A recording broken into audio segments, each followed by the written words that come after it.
What's up, guys? It's Brennan here with Ballast Home Flipping. I'm flapping at the Nautilus today. I'm gonna discuss the two preferences behind and against the Nautilus, because people either love or hate this thing for two different reasons. So first, I want to mention that if anyone pays close attention to my videos, you may know that I usually try to film at 4K at 30 frames or 24 frames a second usually, but I've been filming at 1080p at 30 frames per second recently, and this video is also in that resolution and frame rate because I'm slowly learning that YouTube takes triple the time to upload. It takes triple the time to upload for a 4K video.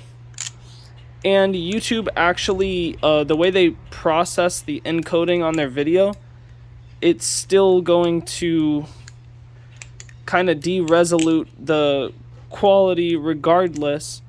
And most people don't have 4K screens, and even if they had the compatibility, most people don't have the best internet in the world. So I'm just going to be filming at 1080p at 30 frames per second. From now on. And why 30, you ask? Well, 24 is a bit too choppy, which I've learned over time, but 60 is a bit too hyper realistic for flipping, specifically for flipping. 60 frames looks good for other things, you know, such as like, I don't know, like speedboats and sports and soccer or something. Yeah, like any fast-paced moving thing. But like for ballast home flipping, even though it is semi-fast paced, it's more of a style related thing rather than, you know, you don't need to be able to see every moment of motion in flipping. I think it takes away from the style of it. But yeah, anyway, I wanted to talk about the two preferences of the Nautilus, because I always tell you that I love this thing, which I really do. It fits my preferences perfectly, and that's why I love it. But most people can get this and automatically hate it and say it's a waste of money, and I'll explain why that is. So obviously, it's light. Okay, so that's one of the biggest preference differentiators right there, is that this is like 3.6 ounces. So it's like, you know, closer to a squiddy than it is like a properly weighted ballast song at like 4.5 ounces. And it's got benefits and disadvantages. So the benefits are, I believe, in my own opinion, that lighter ballast songs are better for beginners. So I think that getting something like this, even if it is more expensive, it's definitely better for someone who's learning, but it's also good for people who have great control.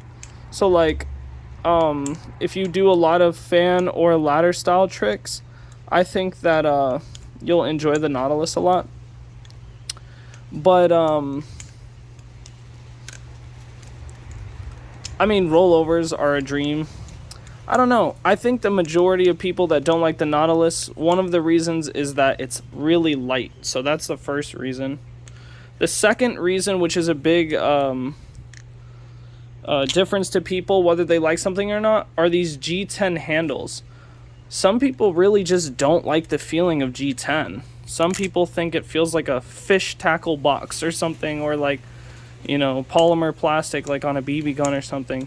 But I think of it more like a pencil eraser. I think this feeling is more like, it's closer to that, kind of like a dried out pencil eraser. That's what I would compare it to, which is actually fine, and I think is a little more comfortable than just raw metal. Even if it's processed aluminum or steel, I think that G10 is definitely more comfortable. Now the other one is Tang pins, and as you can see, Zen pins is a more popular pin system, because Zen pins are, well, you have two versus, I mean, these are two as well, but two in the handles it's complicated. I'm like trying to find a way to explain it. But what I meant to say was, it's just, you don't have to manipulate or control the balisong as much with the Zen pins, which people prefer. So it is a little more work to get tricks done, or some of the tricks that you do can be done a little bit differently because of the tang pins, such as fans and whatnot. But I like to be able to have the control, so that's why I enjoy it so much. But yeah, those are just 3 main reasons as to why someone wouldn't like it. And I guess if you want to add a 4th, you can just say price, because a lot of people can, argue that, hey, it's aluminum and G10, why are we paying, an upwards of $200? But the sad reality is that whatever the price of the manufacturer sets it to is the price. And at least it's not $1,000, because they easily could just do that, like they can say this thing is $5,000 and it's up to people to buy it or not. But yeah, anyway, I hope everybody's doing good as usual. I hope everybody is still flipping and practicing every day. I'll be seeing you guys in the next video, and I'm going to get working on that series soon, which I keep mentioning.